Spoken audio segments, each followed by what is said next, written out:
Magandang araw po, welcome po sa aking channel, Noob9 TV. Patalasasan po, meron po ba kayong mga properties na napapabayaan or non-performing assets? Plan nyo ibenta, pero wala kayong oras sa pagbenta nito. Kung ito'y pagkakatiwala nyo po sa amin, tawag lang po kayo sa aking numero, usap po tayo, gawin ko po ng video for free.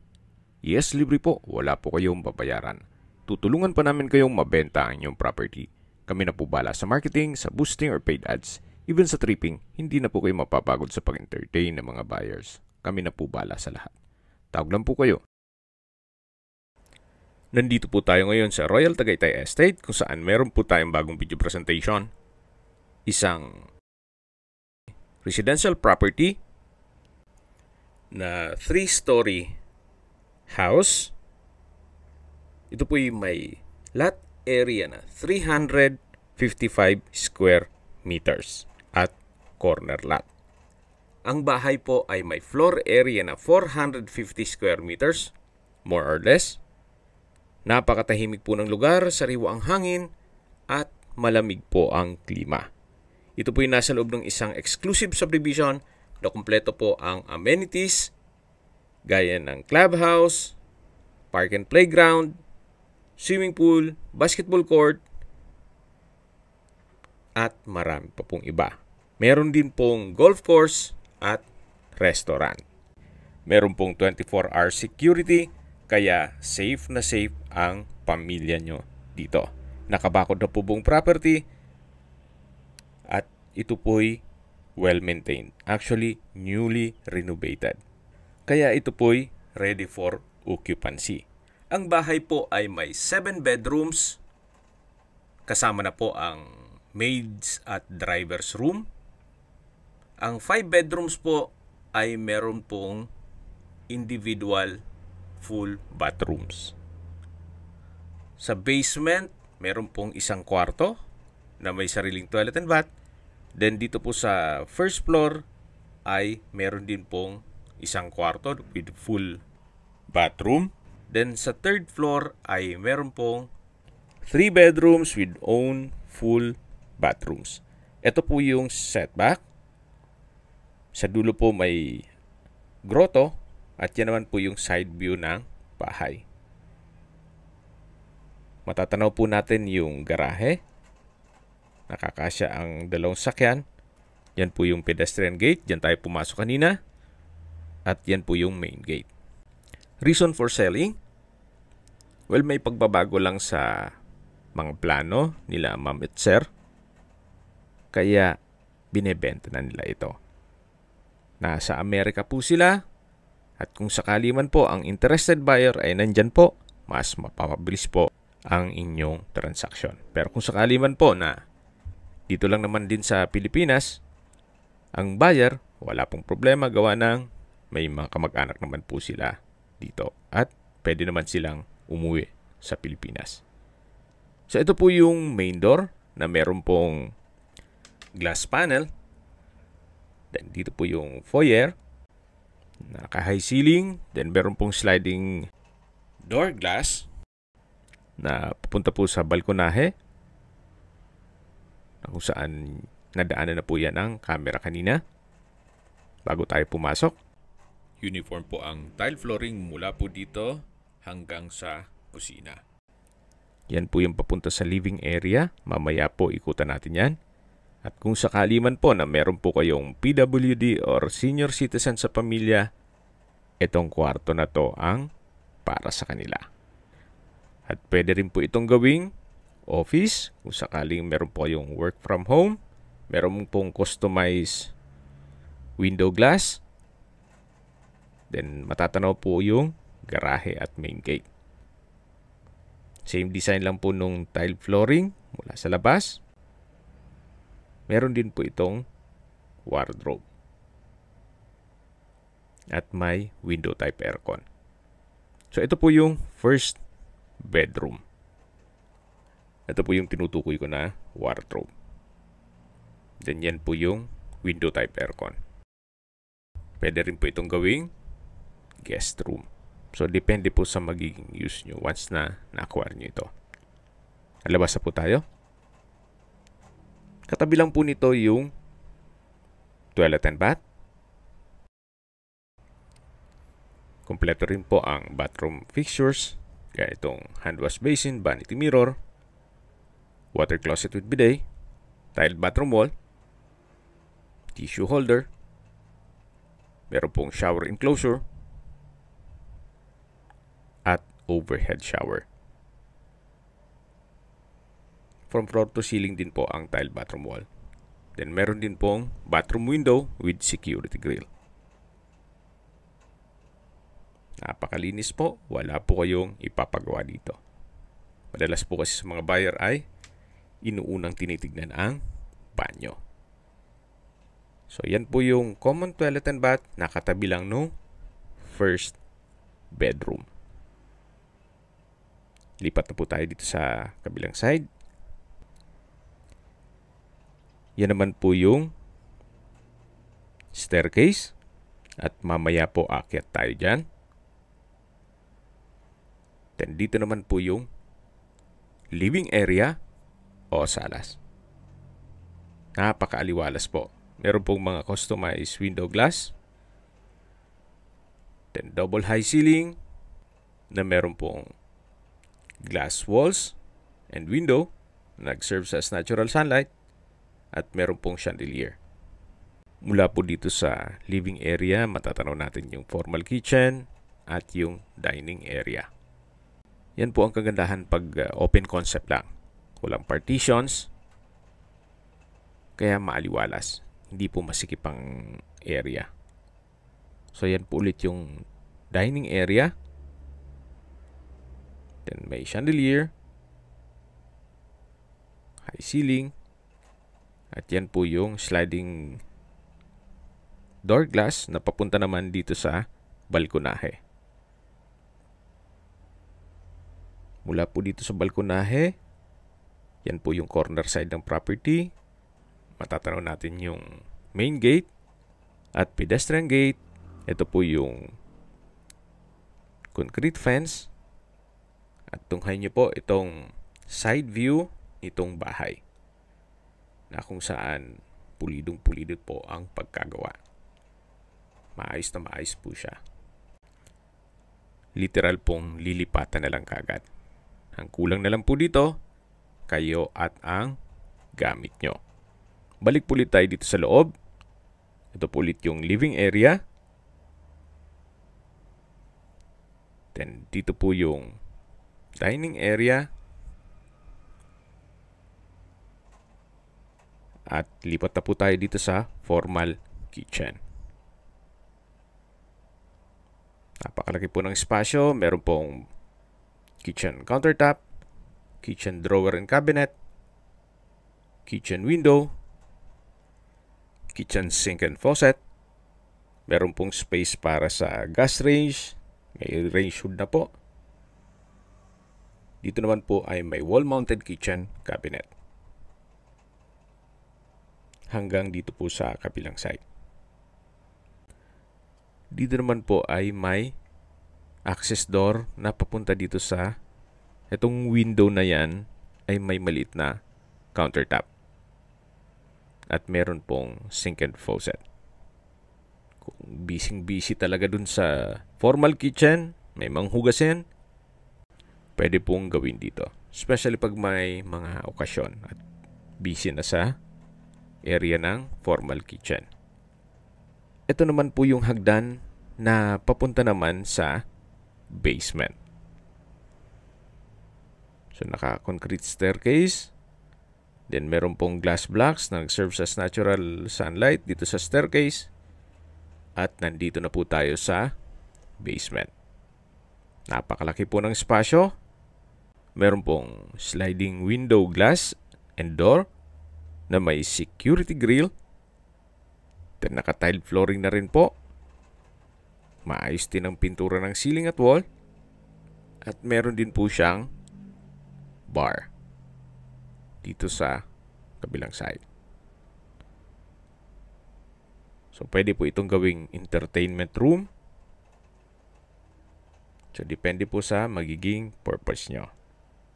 May wall-mounted cabinet at bar counter. Hanggang dyan po naka-tile flooring. Mula po dito sa bar, meron po itong kwarto. Check po natin. Sa spasyo nitong kwarto dito ay malaki naman po. Naka-tile flooring, may crystalline center lamp and pin lamp, may sliding window glass with security grill, kahit po 3 double deck na bunk bed ay kakasya dito kung sakaling malaking pamilya talaga kayo.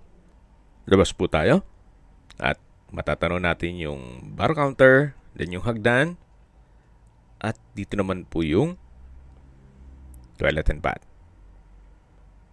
Maayos din po ang toilet fixtures, ganitong hand wash basin. May water closet with bidet, tissue holder. Then malinis din po itong tile bathroom wall na from floor to ceiling. Ito po yung shower enclosure, yung shower, at meron pong bathroom window with security grill. So wala rin po kayong papagawa dito, napakalinis po. Tunghayan niyo po ulit itong basement at yung bar o entertainment room. Ito po yung tinutukoy ko na sliding door glass with security grill na papunta naman sa service area.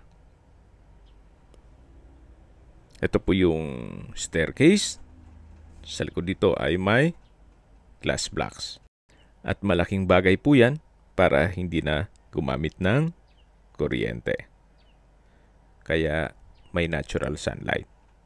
Nandito na po tayo sa taas at babalik po ulit tayo dito sa may formal kitchen. Yan po, tunghayan niyo po ulit. Napakaliwalas po at malaki ang spasyo. Mula po dito, yan po yung dining area. Ito naman po yung living area. At dito na po yung staircase o hagdan. Sa ilalim po nito ay pwede pong lagyan ng understair storage na kung saan malaki din ang espasyo nito. Actually, pwede po ditong lagyan ng powder room. So, depende po sa inyo. Naisip ko lang naman na sayang ng espasyo. Then, nandito na po tayo sa hagdan. Naka-wooden staircase, wooden handrail, at meron pong glass blocks na nag-serve as natural sunlight dito sa staircase. Akyat po tayo. Samahan niyo po ako. At nandito na po tayo sa 3rd floor kung saan ito po yung hallway na pwedeng gawing family area. Gawa ng malaki naman ang espasyo. Then dito po nakapwesto yung 3 kwarto.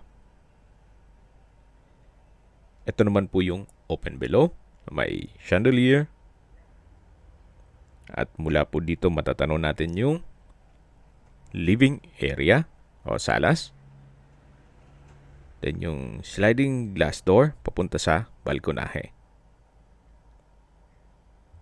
Check na po natin yung mga kwarto. May mga outlet na rin po dito sa wall. At ito po yung unang kwarto dito sa 3rd floor. Napakalaki po ng espasyo. May customized window glass, crystalline light fixtures. Then meron pong drawer and dresser at wardrobe na from floor to ceiling po yan. Meron din pong window type aircon. Mamaya po check natin tong access door na yan papunta sa balkonahe.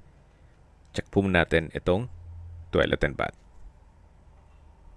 Meron pong hand wash basin, vanity mirror, water closet with bidet, shower enclosure. From floor to ceiling po ang tile bathroom wall. Meron pong overhead shower at bathroom window. Centralized po pala yung water heater sa lahat ng bathrooms. Hindi ko lang nabanggit kanina. Ito po yung tinutukoy ko na access door papunta dito sa may balkonahe. At mula naman po dito, matatanaw ninyo ang inyong mga magiging kapitbahay. Yan po, tunghayan nyo po, napakaaliwalas. Napakatahimik. So maganda rin po itong gawin yung bahay bakasyunan o retirement home ninyo. At least kung papasyalan po kayo ng inyong mga apo o mga kapatid, ma-accommodate nyo silang lahat. Gawa ng napakalaki po nitong bahay. Maraming kwarto. Kung sakali man may okasyon, dun sa basement, pwede pong ganapin. So ito po ulit yung family area or hallway. At lipat po tayo dito sa kabilang kwarto. Malaki din po ang espasyo. Meron din pong access door papunta sa balkonahe. May window type aircon. May wardrobe, may drawer and dresser, at meron din po itong sariling toilet and bath. Then customized din po ang window glass. Ito po yung banyo. Kompleto din po at napakalinis. Meron pong hand wash basin, vanity mirror, water closet with bidet, shower enclosure, overhead shower, tile bathroom wall, at bathroom window. Hindi na po kailangan ng hot shower set, gawa ng centralized na po ang water heater. Tunghayan nyo po itong pangalawang kwarto dito sa third floor. Ito naman po yung access door na naka-aluminum screen door dito sa balkonahe. So lahat pong kwarto ay meron pong balkonahe. Halos katabi lang po nito yung isang kwarto o balkonahe na naipresent ko po sa inyo. Balik na po tayo dito sa loob. Kung masyadong maselan, pwede po ito. Kuha ng kahit po i-check nyo personally, pulidong-pulido po ang pagkagawa o pagka-renovate nito. As in, maayos na maayos. Sa labas po tayo, dyan po tayo galing kanina. Yung unang kwarto dito sa third floor. Galing po tayo dun sa second bedroom. At ito na po yung third bedroom dito sa third floor. Na kung saan ito na po yung master bedroom. Napakalaki po ng espasyo. Malaking bagay po yung customized window glass. Mas nakakapaaliwalas. Then sa dulo po ay may sliding door glass. Bali dalawa po ang access niya sa balkonahe. At ito naman po yung walk-in closet. May drawer and dresser at vanity mirror. Lipat na po tayo dito sa toilet and bath na meron pong bathtub. May bathroom countertop. Malaking vanity mirror. Meron pong glass blocks. Bathroom window. May couple water closet with bidet. Then, wall-mounted towel rack. Ito po yung shower enclosure. May overhead shower. At may bathroom window. Po yung toilet and bath with bathtub at walk-in closet dito sa master bedroom. Ito po yung access door papunta dito sa balkonahe. Hanggang dun po yan sa dulo ang balkonahe. Naikutan na po natin lahat ng kwarto dito sa third floor. At habang pababa po tayo, pag-usapan natin ang distance, location at travel time.